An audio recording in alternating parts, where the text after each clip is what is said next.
Hi, நான் தான் உங்கள் மிஸ்டர் செந்தில். ஸோ எதுக்காக இந்த வீடியோ அப்படின்னு பார்த்தீங்கன்னா, செப்டம்பர் 5 கேபிவி பாலா அண்ணனுடைய முதல் திரைப்படம் காந்தி கண்ணாடி வந்து ரிலீஸ் பண்ணியிருக்காங்க. ஸோ எல்லாருமே போய் திரையரங்குகளில் வந்து காந்தி கண்ணாடி மூவி பாருங்கள். ஸோ மூவி ரொம்ப சூப்பராக எடுத்திருக்காங்க. ஸோ காசு பணம்லாம் செகண்டரி, நம்ம கொடுக்குற அன்பு தான் எல்லாமே திரும்ப வரும் அப்படின்னு சொல்லிட்டு அண்ணா அடிக்கடிக்கு சொல்லுவார்.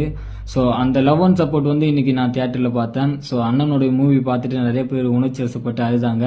ஸோ அதெல்லாம் பார்க்க சும்மா ரொம்ப ப்ரௌட் மூமெண்ட்டாக இருந்துச்சு. ஸோ இவ்வளோ அன்பு வந்து அண்ணனுக்கு ரிட்டர்ன் கொடுக்குறாங்க மக்கள் அப்படின்னா, அண்ணன் வந்து எவ்வளோ அன்பு கொடுத்துருப்பாரு அப்படின்னு சொல்லிட்டு நான் ஓவராக திங்க் பண்ணிட்டு இருந்தேன். ஸோ மூவி பார்த்ததை விட என்னை சுற்றி எல்லாருமே என்ன பண்ணுறாங்க அப்படின்னு சொல்லிட்டு தான் கவனித்தேன். ஸோ தியேட்டரில் வந்து பீப்புளோட ரியாக்ஷன் வந்து பார்த்தீங்கன்னா டோட்டலு வேற மாதிரி இருந்துச்சு. ஸோ ரொம்ப சந்தோஷமா இருந்துச்சு. ஸோ நிறைய பேர் போயிட்டு மூவி வந்து சப்போர்ட் பண்ணுங்க. ஸோ உங்கள் லவ் அண்ட் சப்போர்ட்டால் மட்டும்தான் இந்த திரைப்படம் வந்து மாபெரும் வெள்ளித்திரையில் வந்து முத்திரை பதிக்க முடியும்.